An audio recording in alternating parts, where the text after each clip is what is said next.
आइए प्रारंभ करते हैं। विदेशी विनिमय दर टॉपिक है 29वां नंबर, जिसका नाम है विदेशी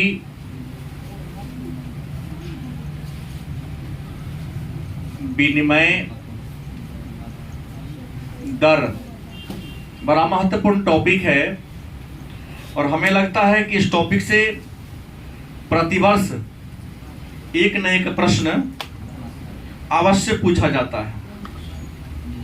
तो आइए जानते हैं कि विदेशी विनिमय दर क्या है, या विदेशी विनिमय दर से आप क्या समझते हैं। तो विदेशी विनिमय दर की परिभाषा कहता है कि विदेशी विनिमय दर वह दर है जिस दर पर किसी एक देश की मुद्रा का दूसरे देश की मुद्रा के साथ अदला बदली किया जाता है। बड़ी आसानी से लिख सकते हैं कि एक देश की मुद्रा,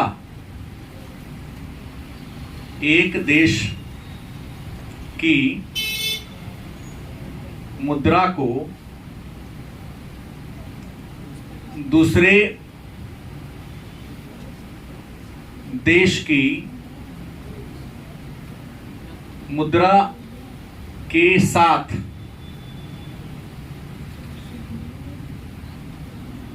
जिस दर पर विनिमय किया जाता है।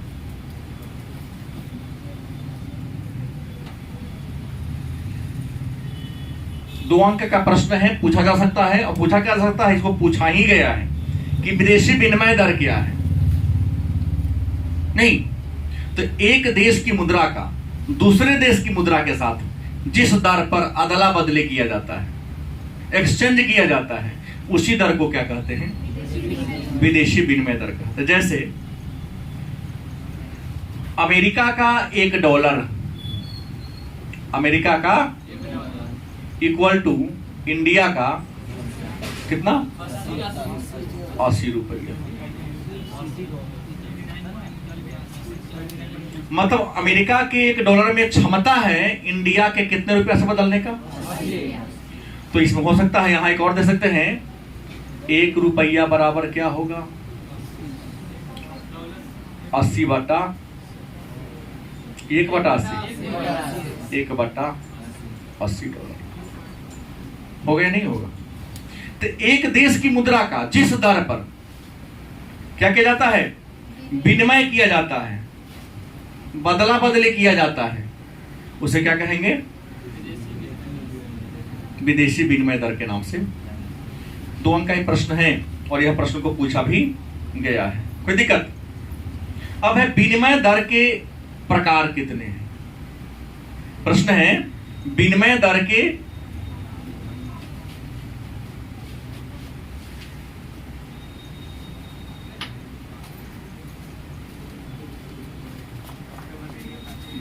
विनिमय दर के प्रकार की बात करते हैं।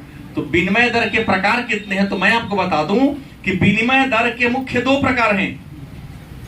कितने प्रकार हैं, 2 प्रकार हैं। नंबर 1 है स्थिर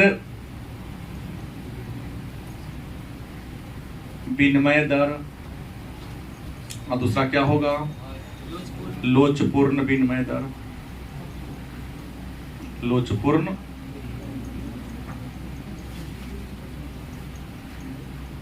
विनिमय दर। विनिमय दर का डेफिनेशन हमने क्या दिया कि एक देश की मुद्रा का दूसरे देश की मुद्रा के साथ जिस दर पर अदला बदली किया जाता है, एक्सचेंज किया जाता है, बदला जाता है, उस दर को हम विदेशी विनिमय दर, या सीधा कहे विनिमय दर के नाम से अदला बदली का दर कहते हैं। लेकिन विनिमय दर होते कितने प्रकार के हैं, तो विनिमय दर 2 प्रकार के होते हैं। पहला है स्थिर विनिमय दर, दूसरा कौन है, लोचपूर्ण विनिमय दर। मन में प्रश्न होगा कि ये स्थिर विनिमय दर क्या है, या स्थिर विनिमय दर से आप, यह भी 2 अंक का एक प्रश्न आपसे पूछा जा सकता है कि स्थिर विनिमय दर क्या है, या स्थिर विनिमय दर से आप क्या समझते हैं। तो स्थिर विनिमय दर उस विनिमय दर का को कहते हैं जिसका निर्धारण सरकार के द्वारा किया जाता है। इस उदाहरण के लिए मान लो कि उचित मूल्य की दुकान, नाम सुने हैं, उचित मूल्य का दुकान, जिसको हम डीलर का कहते हैं, डीलर ने फिक्स कर दिया है कि चावल कैसे देना है 3 रुपए केजी और गेहूं कैसे देना है 2 रुपए केजी। क्या उससे बढ़ा सकता है? वो किसने तय कर दिया है? वजन कम दे सकता है, रुपया नहीं बढ़ा सकता है। कि बढ़ा देगा? तो विनिमय, स्थिर विनिमय दर क्या है? तो जिस विनिमय दर का निर्धारण सरकार के द्वारा किया जाता है उसे हम, बड़ी आसान परिभाषा होगा, जिस विनिमय दर का निर्धारण कौन करती है? सरकार पहले ही तय कर देती है कि 1 रुपया बराबर कितना अमेरिकन डॉलर या कितना सेंट, क्योंकि अमेरिका में डॉलर किसी छोटी इकाई को सेंट कहते हैं। जैसे अपने यहाँ पैसा कहते हैं ना, वहां सेंट कहा जाता है।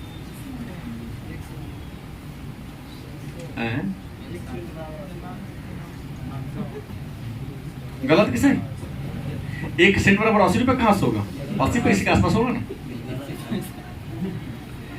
जिस विनिमय दर का निर्धारण कौन करती है उसे क्या कहेंगे? और अब लोचपूर्ण, लोच माने झुकने वाला, माने जब मुद्रा की पूर्ति बढ़ जाएगा तब मुद्रा का मूल्य घट जाएगा। अब मुद्रा का पूर्ति जब घट जाएगा तो उसका मूल्य क्या हो जाएगा? लोच माने क्या होता है? झुकाव होता है।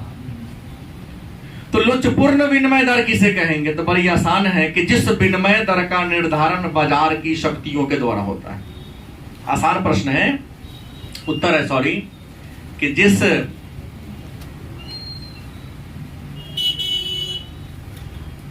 विनिमय दर का निर्धारण बाजार की शक्तियों द्वारा होता है। जिस विनिमय दर का निर्धारण सरकार करती है, सरकार ने फिक्स कर दिया कि 1 रुपया बराबर कितना सेंट या कितना डॉलर, 1 रुपया बराबर कितना पाउंड, 1 रुपया बराबर कितना यूरो, या 1 रुपया बराबर कितना बिटकॉइन। जब सरकार फिक्स कर दे पहले से ही, इसे क्या कहेंगे? स्थिर विनिमय दर। लेकिन जब बाजार की शक्तियां और बाजार में विनिमय दर का निर्धारण करने वाली 2 शक्ति हैं, एक है मांग और दूसरा कौन है? बाजार में किसी चीज के कीमत का निर्धारण कौन करता है? मांग और पूर्ति के द्वारा होता है कि नहीं होता है? तो कहता है कि लोचपूर्ण विनिमय दर क्या है? तो लोचपूर्ण विनिमय दर उस विनिमय दर को कहते हैं जिसका निर्धारण बाजार में बाजार की शक्तियों के द्वारा, मतलब मांग और पूर्ति के द्वारा होता है। गलत से आप लोग जैसे महापुरुष कई बार हमको कहते हैं, सर रुपया के देश में रुपया छापना काहे लेता है? कहते हैं ना आप लोग, ज्ञान की पराकाष्ठा आप लोगों के पास क्या कहें? जितना समझदारी होगी उतना प्रश्न अच्छा ही करते अपने हिसाब से। तो आपको सीधी सी बात है कि जिस चीज की बहुलता हो जाती है उसका वैल्यू क्या होता है? कम जाता है। सरकार अपने बजटीय घाटा को कम करने के लिए हिनार्थ प्रबंधन करती है, देखते मुद्रास्फीति आ जाती है। बाजार में मुद्रा की मात्रा जब ज्यादा हो जाएगा तब मुद्रा का आंतरिक वैल्यू, खरीदने की क्षमता गिर जाएगी ना, तो और हमारी अर्थव्यवस्था डाउन हो जाएगी। मुद्रा का वैल्यू जितना ज्यादा स्ट्रांग होगा, मजबूत होगा, अर्थव्यवस्था हमारी उतनी ही ज्यादा मजबूत होगी। आज भारत के 80 रुपया से अमेरिका का $1 है, मतलब इंडिया से 80 गुना आगे अमेरिका है अभी। बात समझ गए? तो प्रश्न है कि जिस विनिमय दर का निर्धारण कहां होता है उसे क्या कहते हैं? कोई दिक्कत? और बाजार में विनिमय दर का निर्धारण किसके द्वारा होता है? मांग और पूर्ति के शक्तियों के द्वारा होता है। मांग ज्यादा है, पूर्ति कम है, तो मुद्रा का मूल्य क्या होगा? जौन मुद्रा कम है और उसका डिमांड ज्यादा, उसका मूल्य ज्यादा होगा। और जो मुद्रा उपलब्ध ज्यादा है अब मांग होकर कम है, तो उसका मुद्रा का वैल्यू क्या हो जाएगा? कम जाएगा। बात अगर समझ रहे हैं तो गुड, जो लगातार पढ़ते रहो हमारी बात को समझते रहा होगा। अब देखो, स्थिर विनिमय दर की बात करते हैं तो स्थिर विनिमय दर के 2 रूप हैं। स्थिर विनिमय दर के कितने प्रकार हैं? तो आपको बता दें स्थिर विनिमय दर के भी दो प्रकार हैं। पहले तो विनिमय दर के दो प्रकार है जान गए, लेकिन स्थिर विनिमय दर के कितने प्रकार हैं? एक का नाम है स्वर्णमान। ये क्या है? स्थिर विनिमय दर का स्वर्णमान प्रणाली, और दूसरा है विनिमय दर की ब्रिटेन वुड्स प्रणाली। ब्रिटेन वुड्स प्रणाली। अब एक प्रश्न हम आप लोगों से पूछना चाहते हैं, हाथ उठाना है थोड़ा सा। अगर सक्रिय होंगे, 2 महीना के बाद एग्जाम होने वाला है। 3 महीना बहुत लंबा कह दिया आपने। खैर चलो 3 महीना के बाद ही एग्जाम आपका होने वाला, फाइनल फरवरी से। तो ब्रिटेन वुड्स के बारे में क्या हमने कभी चर्चा किया? हाथ उठाइए। ब्रिटेन वुड्स के बारे में कभी उल्लेख हमने किया है? बस 2 आदमी को पता है, 3 आदमी, 4 आदमी हुआ, 4 आदमी, और किसी को पता नहीं है। कान खुजलाते रह जाओगे कि बांध पर तरीके देर के लिए हीरो बनेंगे, कि नहीं हीरो नहीं बनो। गली कुची से भागने से बेटर है कि सीना तो चांद के पुलिस के नौकरी जो तब पिस्टन को लेकर चलेगा तब ना हीरो कहलाएगा। झूठ साँच वाला को ना हीरो हीरो कहलाता है, चोरी उचक्का ना कहता है। परीक्षा में जाएगा कौन को कहे सिंघारा के वो बताना दोस्त मिठाई खिए वो, अरे दोस्त तो लोग कहे कि दोस्त बताओ ना हम तुमको मिठाई खिलाएंगे, तब शान की बात हुआ। 4 आध बच्चों को इसमें पता है। ब्रिटेन वुड्स पॉलिटिकल साइंस में पढ़ाया हूं, जब चैप्टर 6 पढ़ा रहे थे। द्वितीय विश्व युद्ध के दौरान विश्व की आर्थिक व्यवस्था चरमरा रही थी, तो आर्थिक व्यवस्था को चुस्त दुरुस्त करने के लिए ब्रिटेन वुड्स नामक शहर में मीटिंग बुलाया गया था। उसी ब्रिटेन वुड्स नामक शहर में 2 वित्तीय संस्था का प्रादुर्भाव उदय होने की बात की गई, जिसमें एक का नाम पड़ा विश्व बैंक, अंतरराष्ट्रीय पुनर्निर्माण और विकास बैंक, और दूसरे का नाम था IMF, इंटरनेशनल मॉनेटरी फंड। करना पढ़ाया हूं पॉलिटिकल में, इसलिए मैं बोलता हूं बार बार कि सभी विषय का तो ज्ञान है तो गुनाह नहीं है। अल्लाह तो सोचता है कि पचबे नहीं करेगा क्या निखिल, मुंह झांक लेला से। हाँ 44 पे आया था। तो ये स्थिर विनिमय दर के कितने प्रकार हैं? तो स्थिर विनिमय दर के 2 प्रकार, एक है स्वर्णमान। एक बात जानते हैं स्वर्णमान है क्या? तो जब किसी देश में मुद्रा के वैल्यू का मूल्यांकन सोने के रूप में किया जाए, मतलब 1930 के 29-30 के विश्वव्यापी मंदी, जिसको तीसा का आर्थिक मंदी कहते हैं। हाँ तीसा का विश्वव्यापी मंदी, आओगे बीए में तो ऐसे ही पूछता ही है, लड़का कंफ्यूजन हो जाता है। नहीं तो 1930 के विश्वव्यापी, विश्व में बहुत बड़ा मंदी आई थी प्रथम विश्व युद्ध के बाद 1929-30 में, जिसको विश्वव्यापी मंदी के नाम जानते हैं। और विश्वव्यापी मंदी का सबसे ज्यादा प्रभाव पड़ा था अमेरिका पर। किसको पड़ा था? अमेरिका की अर्थव्यवस्था बहुत नीचे चल गई थी। उस समय अमेरिका के राष्ट्रपति फ्रैंकलिन डी रूजवेल्ट थे। उस विश्वव्यापी आर्थिक मंदी से निकलने के लिए अमेरिका के राष्ट्रपति ने नई पॉलिसी अपनाया था, नई आर्थिक नीति को अपनाया था। कृषि और उद्योग में संतुलन स्थापित करने का एक नीति अपनाया था कि कहा कि जब कृषि और उद्योग आपस में मिलजुल जाएगा तो ये जो मंदी है उसमें क्या हो जाएगा, छुटकारा पा लेंगे। कृषि करने पर जोर दिया था, खेती बाड़ी जोर तेज से करेगा तो उद्योग को कच्चा माल मिलेगा, खेती बाड़ी करने को वाले को भी रोजगार मिलेगा, और कारखाना में भी लोगों को क्या मिलेगा, रोजगार मिलेगा। और जब लोगों के पॉकेट में पैसा आ जाएगा तो मंदी किसे कहते हैं? गलती की सही, मंदी दूर हो जाएगा। तो प्रथम विश्व युद्ध के समय तक विश्व के सभी देशों का कीमत सोना से तौला जाता था कि आपके 1 रुपया में कितना सोना खरीदने की औकात है। उसी प्रणाली को क्या कहते हैं? स्वर्णमान कहते हैं। क्या कहते हैं? लेकिन जब विश्व में आर्थिक मंदी आई तो सभी देशों ने क्या किया, अपने खजाना में बिना सोना रखे नोट छापना शुरू कर दिया। देखो एक बात है, नोट छपाता है ना तो उतना मूल्य का सोना RBI के खजाना में रखना पड़ता है, या विदेशी मुद्रा कोष में SDR के रूप में किसी में रखना पड़ता है। बिना सोना के आर में अगर नोट की छपाई हो जाएगी तो नोट का वैल्यू क्या हो जाएगा, गिर जाएगा। तो जब विश्वव्यापी मंदी आई तो विश्व के अधिकांश देशों को हिला दिया इसने। सभी देशों ने कि इसी तरह से ब्रेड मिल जाए, बिस्कुट मिल जाए, ऐसा करने के लिए क्या कि बड़े पैमाने पर बिना सोना के आड़ में ही क्या करने लगा, नोट छापना शुरू कर दिया। तो कुछ देश में नोट कम है, किसी के पास ट्रक का ट्रक नोट छाप लिया, स्थिति और चरमरा गई। तो यहां पर आया, सब एक बात आई, कहा कि आपके नोट में सोना खरीदने की क्षमता कितनी है।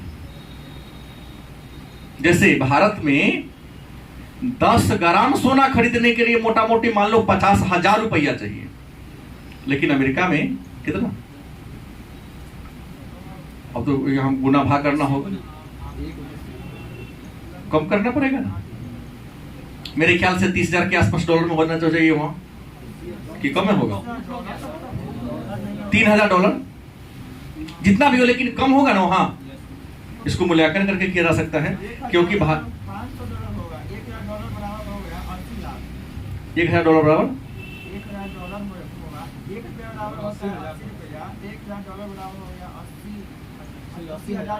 80,000 हो गया, तो ही 600 के आसपास, $600 में। हमारे यहाँ 50,000 में 10 ग्राम सोना खरीदने की औकात हमारे रुपया को है, और अमेरिका के लगभग $600 में ही क्षमता है। तो हमारे रुपया में सोना को खरीदने की क्षमता क्या है, हमारे रुपया का वैल्यू कम है। अमेरिका के डॉलर में सोना खरीदने की क्षमता क्या है, ज्यादा, उसका वैल्यू ज्यादा है। बिटकॉइन में और ज्यादा है, मेरे ख्याल से 1 बिटकॉइन बराबर अभी मेरे 40 लाख के आसपास होगा। परफेक्ट डाटा नहीं है। अगर 1 बिटकॉइन तुम्हारे पास हो गया, इसको क्रिप्टो करेंसी कहते हैं, रुपया हाथ में नहीं रख सकते, डिजिटल मुद्रा है ये, क्या जी, डिजिट के रूप में रहता है। तो मोटा मोटे 30-40 लाख के आसपास अभी इसका कीमत है। कुछ दिन पहले 50 लाख तक पहुंच गया था। चीन ने उसको मान्यता दे दिया, कई देशों ने उसको मान्यता, इंडिया ने भी मान्यता उसको नहीं दिया, और फ्रॉड ज्यादा हो जाएगा यहाँ, बाद में इसको भी स्वीकार करना ही पड़ेगा। तो स्वर्ण मान जान गए, जब किसी देश के मुद्रा का मूल्यांकन किस में किया जाए, सोने में किया जाए, उसे क्या कहेंगे, स्वर्णमान। दूसरा ब्रिटेन वुड्स क्या है, तो विश्व में दूसरे महायुद्ध के समय जब विश्व में आर्थिक मंदी की स्थिति आ गई थी, या विश्व के आर्थिक व्यवस्था चरमरा गया था, तो ब्रिटेन वुड्स में एक मीटिंग बुलाकर जो वित्तीय संस्था को स्थापित किया गया, जिसमें एक का नाम था अंतर्राष्ट्रीय पुनर्निर्माण और विकास बैंक, उसे कहा गया कि जो युद्ध अपना आर्थिक पुनरुद्धार करना चाहता है, विकास करना चाहता है, उससे आप ऋण दो। और दूसरा, एक व्यापार के विकास के लिए ऋण दीजिए, तो उसे कहा गया मौद्रिक मुद्रा कोष, और विकास के लिए जो कर्जा दे रहा है, औद्योगिकरण के लिए जो कर्जा दे रहा है, जो पुनर्निर्माण के लिए कर्जा दे रहा है, उसे कहा गया विश्व बैंक। इसे कहा गया ब्रिटेन वुड्स प्रणाली। इन दोनों प्रणाली ने विनिमय दर में स्थिरता लाने का क्या किया था, काम किया था। अब सवाल है, तो ये जो स्थिर विनिमय दर है, इसके कुछ गुण भी हो सकते हैं और कुछ अवगुण भी हो सकते हैं, होगा कि नहीं होगा। हमने कहा विनिमय दर के कितने प्रकार हैं, स्थिर विनिमय दर और लोचपूर्ण विनिमय दर। लेकिन स्थिर विनिमय दर किसे कहेंगे, तो स्थिर विनिमय दर उस विनिमय दर को कहेंगे जिसका निर्धारण सरकार के द्वारा किया जाता है, और जब विनिमय दर का निर्धारण बाजार की शक्ति के द्वारा किया जाए तो उसे क्या कहेंगे। और लोचपूर्ण विनिमय दर में मांग और पूर्ति के द्वारा होता है, लेकिन स्थिर विनिमय दर में स्वर्णमान और। तब प्रश्न है, स्थिर विनिमय दर के गुण। यहां एक प्रश्न होगा, स्थिर विनिमय दर के क्या होगा, गुण भी होगा और कुछ अवगुण भी होगा, कि ना होगा। जब गुण है तो अवगुण भी होगा, अच्छाई है तो बुराई तो होगा ही। तो गुण क्या है, तो स्थिर विनिमय दर से पहला फायदा होगा कि जब सरकार तय करेगी तो अंतरराष्ट्रीय व्यापार को बढ़ावा मिलेगा। अगर गुण की बात करते हैं, अगर हम पहले गुण की बात कर लें तो क्या होगा, व्यापार में वृद्धि क्या होगी, अंतरराष्ट्रीय व्यापार को बढ़ावा मिलेगा यदि सरकार तय करे तब, क्योंकि सरकार में विश्वसनीयता गुण पाया जाता है। हम में विश्वसनीयता नहीं है, लेकिन सरकार में क्या है, विश्वसनीयता है। दूसरा है विदेशी पूंजी को बढ़ावा। दूसरा गुण क्या होगा,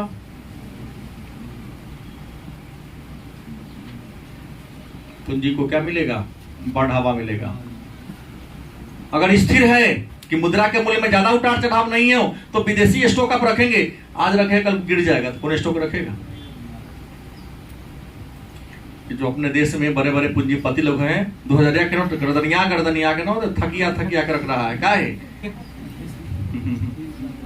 क्योंकि पुनः विमुद्रीकरण का भी कोई हिसाब किताब, अगर ये होता कि साले नया नोट बदलेगा, लड़का गया अब कोई का रंग बनाएगा, अब पियर का रंग बनाएगा, कोई रखेगा? क्योंकि उसका वैल्यू खत्म हो जाएगा। कालाबाजारी कोई कर भी नहीं करेगा, नाम ही नहीं लेगा, लेगा नाम तो बैंक में रखेगा तो और टैक्स देना पड़ेगा। सरकार तो यही चाहती है कि जो लैट्रिन के टंकी में रखता है उसको बैंक में रखो ना, तो अरब खरब जितना में उतना रखो ना, कोई दिक्कत है कहाँ? सरकार यही नहीं कर रही है। ब्लैक मनी किसे कहते हैं? मतलब आपके अनुसार लगता है कि जिसको करिया का पेंट से रंग दिया गया है, सुजीत के अनुसार नहीं। ब्लैक मनी उस मनी को कहते हैं जिस पर सरकार को टैक्स नहीं मिलता है। हाँ हाँ, ओकरो फायदा होगा, तो सरकार को फायदा होगा, लेकिन लोगों को फायदा बहुत कम होगा, क्योंकि आप पर कई प्रकार के प्रश्न आएंगे कि आपको इतना रुपया कहाँ से आया।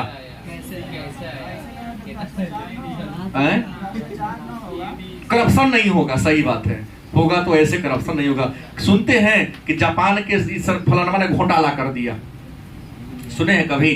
चीन में घोटाला हो गया, अमेरिका में घोटाला हो गया, सब चीज वहां ऑनलाइन है। इंडिया में तो खूब घोटाला होता है। यहाँ तो हमारी सरकार ने कहा कि सब चीज को जोड़ दिया जाए, आधार कार्ड से जोड़ दिया जाए। अमीर छोड़ दो, गरीब विरोध करना शुरू कर दिया। इसमें तो गरीब नहीं है। आधार कार्ड से जोड़ने से सबसे अधिक फायदा गरीबों को हुआ है, नहीं तो ठेकेदार लोग तरीका ही सबके बेवकूफ बनाया।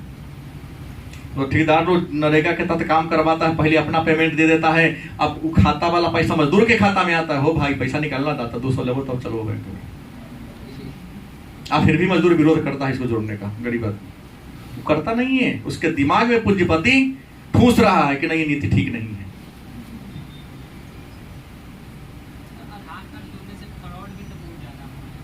नहीं ना होगा,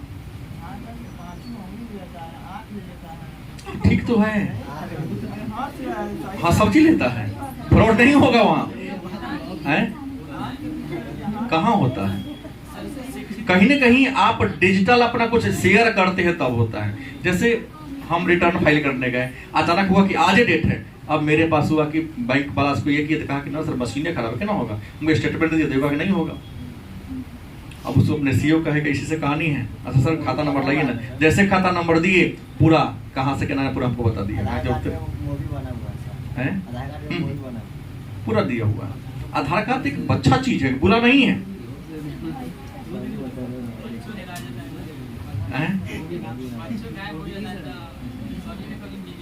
ना ऐसा नहीं मिलेगा। उसके लिए तो क्या होगा कि हर इंसान के बॉडी में लोकेशन वाला क्या होता है, जीपीएस लगाना होगा, वो तो जीपीएस लगाना पड़ेगा। तो क्या है, विदेशी पूंजी को बढ़ावा मिलता है, इसके अलावा पूंजी निर्माण में वृद्धि होती है। क्या होगा? पूंजी निर्माण में क्या होती है? पूंजी निर्माण आपका वृद्धि होता है। अगर स्थिर रहेगा तब, गलती की सही, एकदम ऊपर नीचा होने वाला होगा, लोचशील होगा, तो कोई स्टॉक कर पाएगा? नहीं कर पाएगा। और फायदा है आर्थिक नियोजन संभव। अगर आर्थिक नियोजन क्या होगा, अगर गुण इसका है कि इसमें क्या होगा, आर्थिक नियोजन संभव होगा, भुगतान संतुलन में रहेगा। क्या रहेगा? भुगतान संतुलन का मतलब होगा आय और व्यय हमेशा बराबर रहेगा। लेकिन एक बात है, इस गुण को देखकर ये नहीं कहेंगे कि दोष नहीं है। क्या है? दोष तो अनेक है, नियम है, बहुत गुण है हम में, जैसे 4 गुना दोष भी हमारे अंदर है। पहले हम अपन बुराई अगर बताना शुरू करेंगे तो भाग जाइएगा। पहला इसकी बुराई ये है, राष्ट्रीय हित की अवहेलना होती है।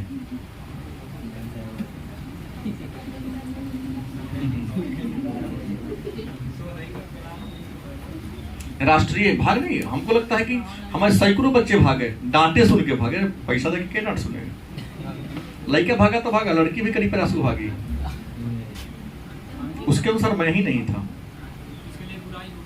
हम उसके लिए बुराई हैं। आपको लगा डांटता हूँ तो मेरे लिए डांटते हैं, उसको लगा कि नहीं पैसा देके डांट हम क्यों सुने, ऐसे नहीं। हम तो ऐसे लोगों को हम जाने के लिए भी स्वागत करते हैं, गेट खोल के रखते हैं। आने के लिए नहीं, आने के लिए 150 का एंट्री है, जाने के लिए कोई ये नहीं है। तो राष्ट्रीय हित की क्या होती है, स्थिर रहेगी तो राष्ट्रीय हित की अवहेलना होगी। लोग ना स्टॉकिस्ट से स्टॉक करना शुरू कर देगा, कालाबाजारी नोट का करना शुरू कर देगा, तो क्या होगा, व्यक्तिगत तो विकास होगा लेकिन राष्ट्र का विकास नहीं होगा। लेकिन वही उतार चढ़ाव होता रहेगा, कोई स्टॉक नहीं कर पाएगा। बात नहीं समझ पा रहे हैं। दूसरा बुराई क्या है, अनेक क्षेत्रों में नियंत्रण। अनेक क्षेत्रों में क्या होगा, नियंत्रण कर देगा। अगर स्थिर विनिमय दर होगा तो एक एगो पूंजीपति होगा जो उत्पादन के हर क्षेत्र में नियंत्रण कर लेगा। जैसे अडानी के बढ़ने के पीछे यही कारण है।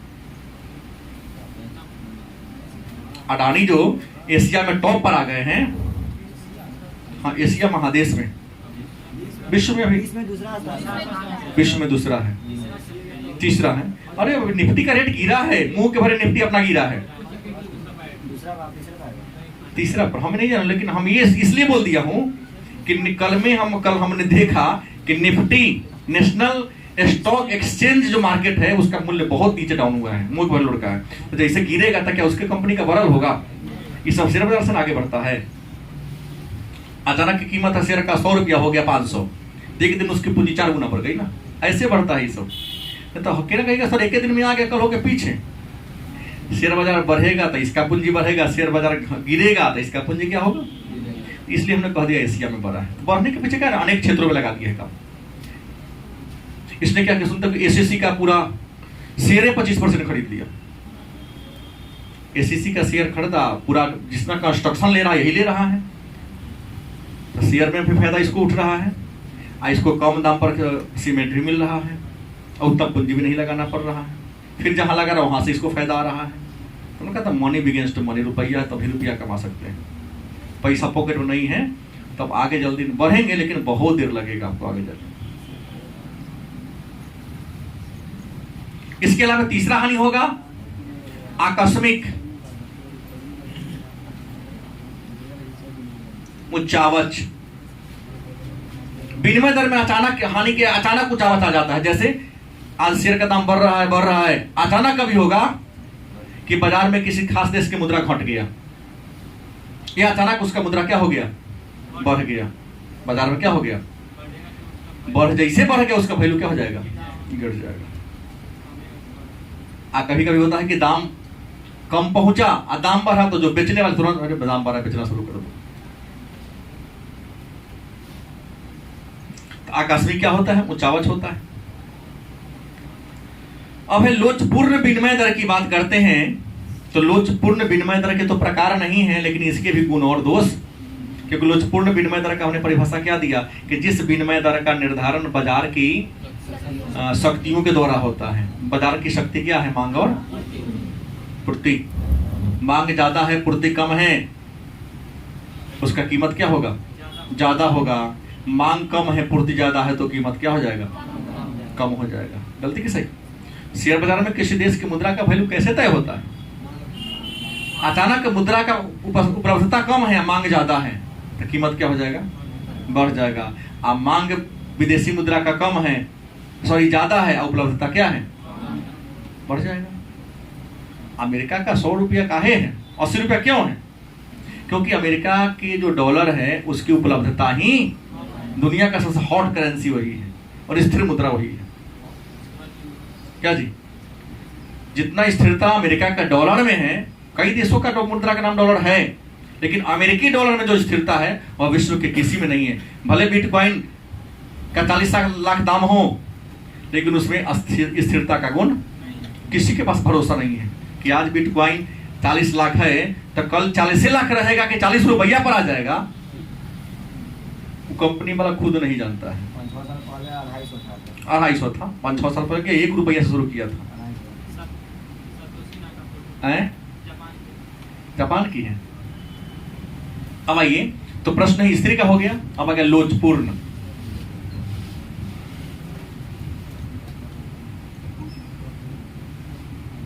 विनिमय दर के क्या गुण।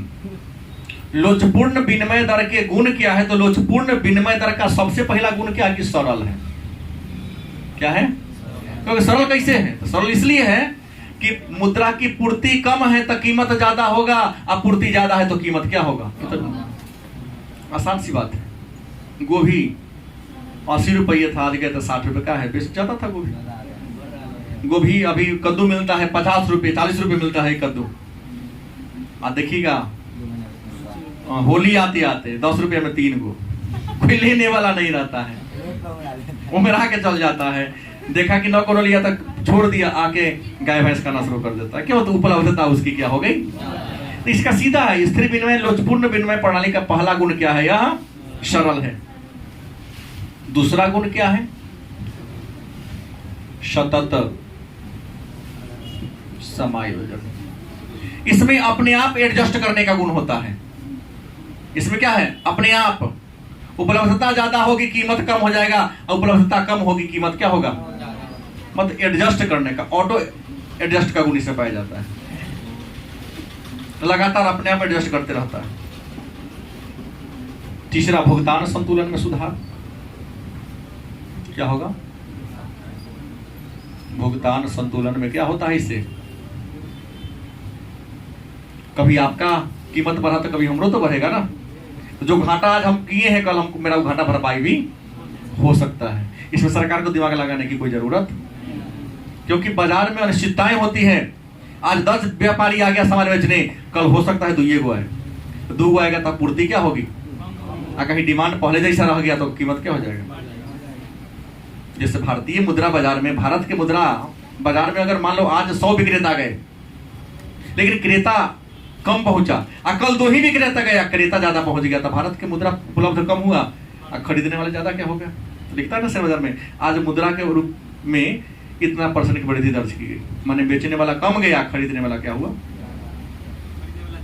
ज्यादा हो गया। इसमें क्या होगा? भुगतान संतुलन में क्या आता है? सुधार आता है। तीसरा, संसाधनों का कुशल प्रयोग। संसाधनों का क्या होता है? कुशल प्रयोग होता है। बाजार की शक्ति है, याद रखेंगे। सरकारी होता है तब कह देना, सरकारी मास्टर वाला गुण क्या है कि 11 बजे देर ना, 1:30 बजे लेट ना, हाँ सॉरी भेंट ना। बिहार के सरकारी विद्यालय का फॉर्मूला है शिक्षकों का। नहीं, नौकरी नहीं मिली तो नौकरी हाय हाय करना शुरू कर, नौकरी मिलते ही इन्होंने के सेटिंग करना शुरू किया, ना पढ़ाने ना जाना पड़ेगा। कभी उस मंत्री के यहाँ तक, कभी उस मंत्री के यहाँ सेटिंग करना शुरू कर देता है। यहाँ के 80% मास्टरों का यही लक्षण है। सही बोल रहा हूँ?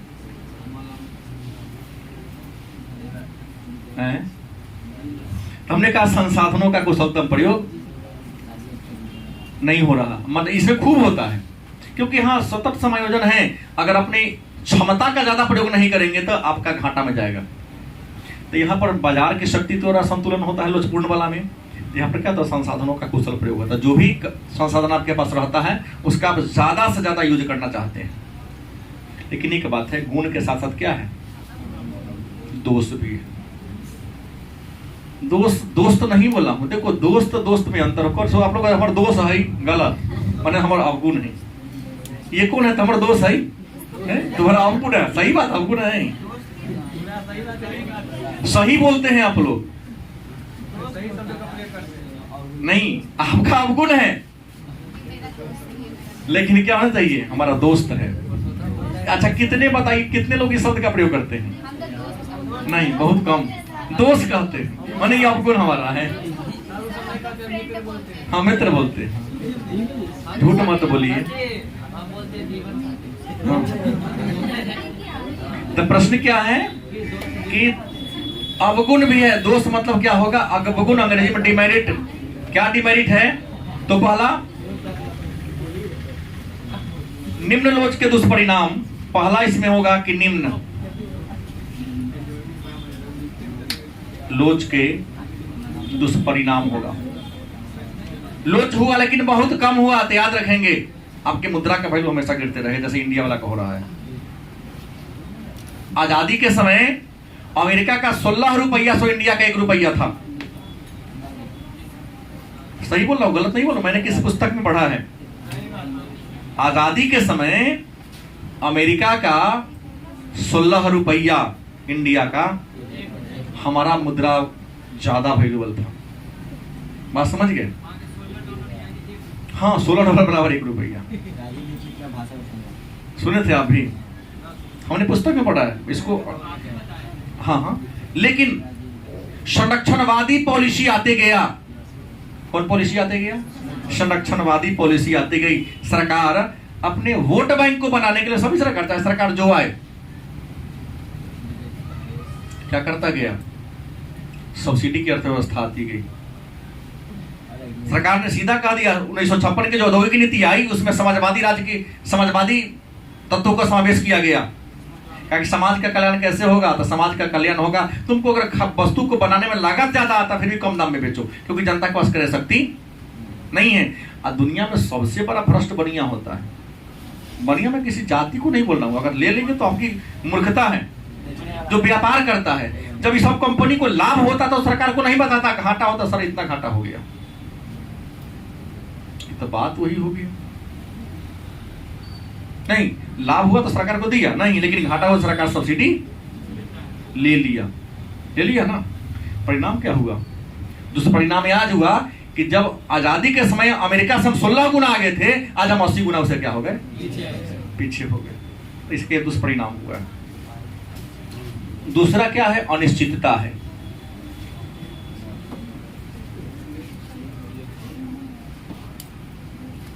बाजार में आज भी डॉलर के भारतीय रुपया के खरीदार 100 आदमी आएगा, कहना संभव है?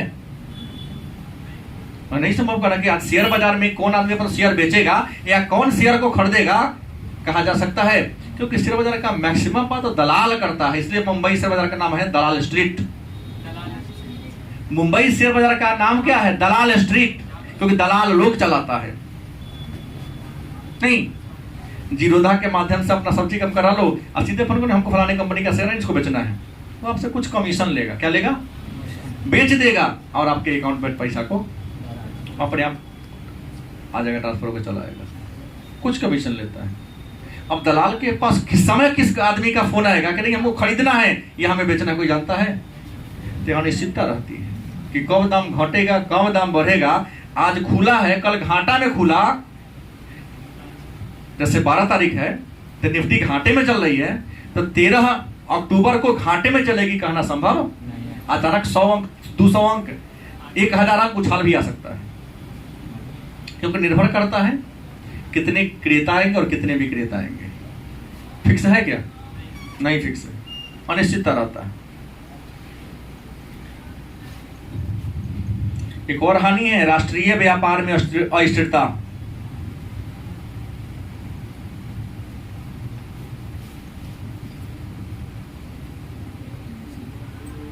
जब मुद्रा स्थिर है नहीं तो व्यापार क्या स्थिर होगा? है?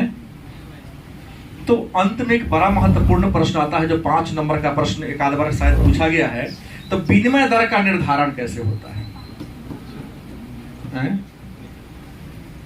मतलब विदेशी विनिमय दर या सीधे विनिमय दर का निर्धारण कैसे होता है?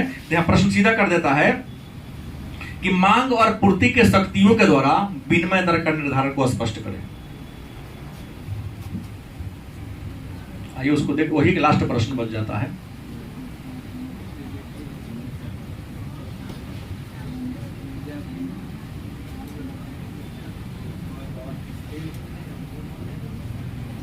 एक प्रश्न दिया कि विनिमय दर का निर्धारण कैसे होता है?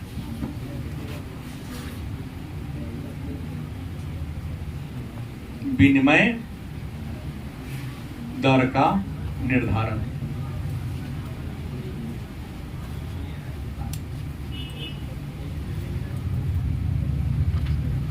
मतलब विनिमय दर का निर्धारण कैसे होता है? तो हमने कहा कि विनिमय दर का एक तो सरकार हो तो स्थिर हो गया, हमको इससे मतलब ही नहीं है। मतलब किससे है? लोचपूर्ण से। तो विनिमय दर के निर्धारण में हमने 2 बातों का सहारा लिया, मांग और हमने मांग के नियम के बारे में आपको बताया था।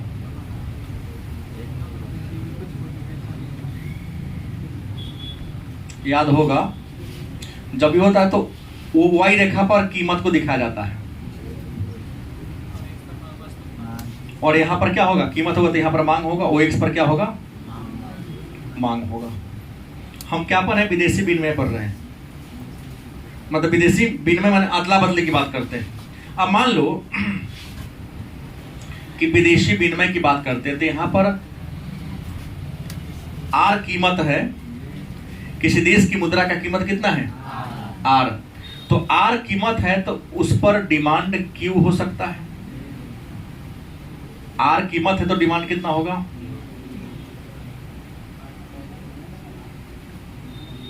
Q हो गया। मान लो अचानक कीमत घटकर क्या हो गई, R1 हो गई। कीमत घटकर क्या हो जाती है, R1 हो जाती है। तो वस्तु का कीमत घटता है तो मांग का नियम कहता है प्रायः higher the price lower the demand and lower the price higher demand. हमने चर्चा किया है आपको। कीमत अगर ऊपर मतलब हाई था, लो आया तो कीमत घटा तो डिमांड क्या होगा। जैसे कीमत था पहले OR, पहले कीमत क्या था, अब OR से कीमत घटकर क्या हो गया, OR1 हो गया।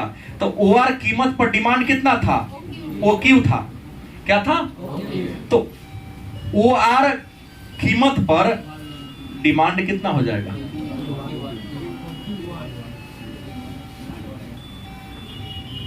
OQ1 हो जाएगा। बात को समझे। लेकिन मान लो अचानक क्या होता, बढ़ जाता है, मतलब कीमत बढ़कर सीधा हो जाता है OR2 हो जाता है। क्या ठीक तो है, OR2 हो जाता है, सॉरी आप OR2 हो जाता है। मान लो कीमत बढ़कर क्या होगा, OR1 से सीधा होगा OR2 पर चला गया। तो OR2 हो गया तो भाई सीधा क्या कहता है, मांग तो घटवे करेगा ना, क्या हो जाएगा, OQ2 हो जाएगा। तो ये तो हो गया आपका मांग का नियम, मांग के नियम मैंने कौन कहा था, मांग पक्ष कह दिया। लेकिन प्रश्न विदेशी विनिमय का निर्धारण कहां होता है, तो मांग और पूर्ति के सापेक्षिक शक्ति के द्वारा। अब पूर्ति वाला लेके चले, अब क्या लेके चले, पूर्ति लेके चले। पूर्ति को लेके चले तो इसका एक और चित्र बनाना पड़ेगा हमें, पूर्ति में एक और चित्र बनाना पड़ेगा ना। लेकिन 3 को चित्र बनाने से अच्छा कि एक चित्र में आप लोग बना दीजिएगा, परीक्षा में समय बचेगा। BA वाला में 3 को बनाएंगे तो ज्यादा नंबर देगा, चित्र ज्यादा बनाओ लिखो कम,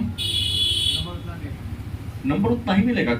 BPSC में जाना कभी अगर तैयारी करना हो, अगर इकोनॉमिक्स लेने का प्रयास करना, तो बस मैक्सिमम बात आप चित्र के माध्यम से आगे बढ़ो। अब कुछ करना है तो पढ़ने के टाइम उसके पास कहाँ है, कोई जरूरी नहीं करने का, एक शब्द में ये कर दीजिए। हम तो बहुत सारे लोगों का नोट्स देखे हैं, इकोनॉमिक्स वाला का भी देखा हूं मैं, क्योंकि चित्र के माध्यम से मैक्सिमम बात तो चित्र बोल रहा है। वहां बिहार यूनिवर्सिटी के टीचर थोड़ी चेक करते हैं, विद्वान लोग करते हैं। हाँ, अब हार्ड वर्क नहीं, स्मार्ट वर्क की जरूरत है। YOX, यहां भी हमने क्या कहा, P, और यहां क्या होगा, Q। P फॉर प्राइस, हम यहां मांग के आधार पर दर्शाए हैं, यहां के आधार किसके आधार पर दर्शाएंगे, पूर्ति के द्वारा दर्शाएंगे। तो पूर्ति का नियम हमने क्या पढ़ाया है कि बाजार में जैसे जैसे वस्तु की कीमत बढ़ती जाती है, वस्तु की पूर्ति भी क्या होती है। अब वस्तु का कीमत घटता जाता है तो पूर्ति भी इन्हें पढ़ाया हूं। तो पूर्ति के नियम से देखिए, अगर मान लो कि वस्तु की कीमत थी, मान लो यहां पर R, मान लो इसको, वस्तु की कीमत क्या थी, चित्र में अलग है ना, इसे अलग में R ले सकता हूं। आप MN कुछ भी ले सकते हैं क्योंकि माना गया चीज है। वस्तु की कीमत क्या है, R है। तो R बिंदु पर यहाँ S, गलती मैंने करे, S होना चाहिए। सप्लाई कितना होगा, S ही होगा मान लो। तो यहाँ R ना बना के हम P बना देते हैं, क्या जी, S हो गया। मान लो कि वस्तु की कीमत घटकर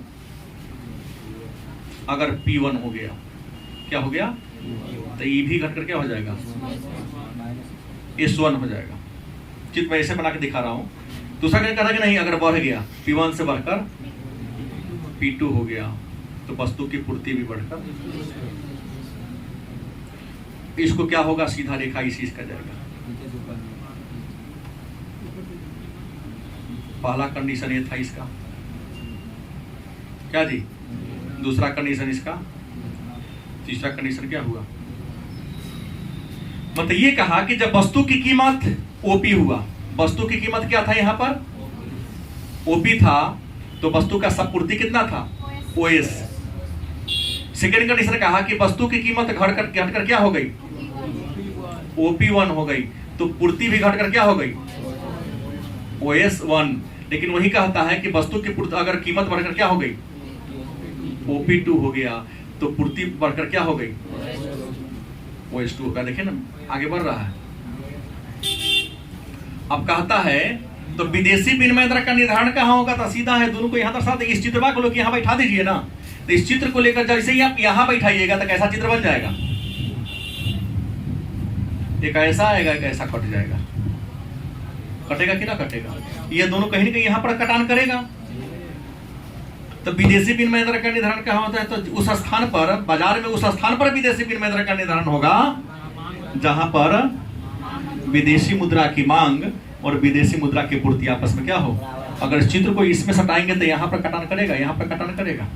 जो कटान करेगा हम उसको ई बिंदु से डिनोट कर सकते हैं, या आपके मन जो बिंदु से डिनोट करो, कोई गलत?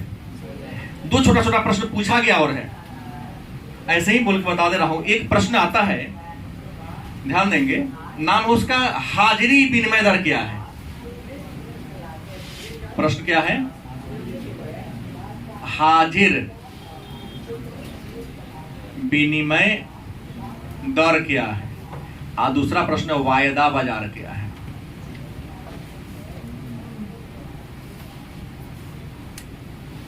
सुने होंगे, भारी शब्द नहीं है, जान लेना है, बस छोटा सा बात है। हाजिर विनिमय दर क्या है? एक बात याद रखेंगे, हाजिर विनिमय दर सुन के आपको भारी लगता होगा, लेकिन हाजिर का मतलब होता है चालू। और क्लियर हो गया? हाजिर विनिमय दर क्या है या चालू विनिमय दर? तो बाजार में प्रचलित कीमत पर जब किसी वस्तु का लेन देन होता है, कि अभी जो कीमत इस पर नगदे नगदा लेन देन कर ले, उधार की कोई बात, अभी लेन देन किए, खरीदे, अभी आपको हम क्या दे दिए? पेमेंट कर दे, उसे क्या कहेंगे? हाजिर विनिमय दर। कि बाजार में अभी जो कीमत है उसी कीमत पर करंट में लेन देन कर दिया, आपको हमने मुद्रा दिया, आपने अपना क्या दिया? मुझे शेयर दिया, तो इसे क्या कहेंगे? हाजिर विनिमय दर या चालू विनिमय दर। क्या वायदा माने वादा करते हैं, जैसे आप लोग वादा करते हैं सर परसों दे देंगे पेमेंट आपका, पर हाँ आप मैंने शेयर आज दे दिए, आप पैसा आपको क्या देंगे? बाद में देंगे। वायदा बाजार। वायदा बाजार उस बाजार को कहते हैं जिसमें वस्तु का लेन देन आज हो गया लेकिन पेमेंट भविष्य में होगा। इसे कहते हैं वादा कर दिया, कि हम वादा करते हैं कि भविष्य में आपको क्या करेंगे? पेमेंट हम दे देंगे, लेकिन वस्तु हमको अभी दे दीजिए। तो पूर्ति मतलब वस्तु का लेन देन अभी हो जाए, लेकिन वस्तु का जो कीमत होगा अगर बाद में दिया जाए, तो वैसे बाजार को क्या कहते हैं? वायदा बाजार। और इस दोनों का संबंध कहाँ है? शेयर बाजार से।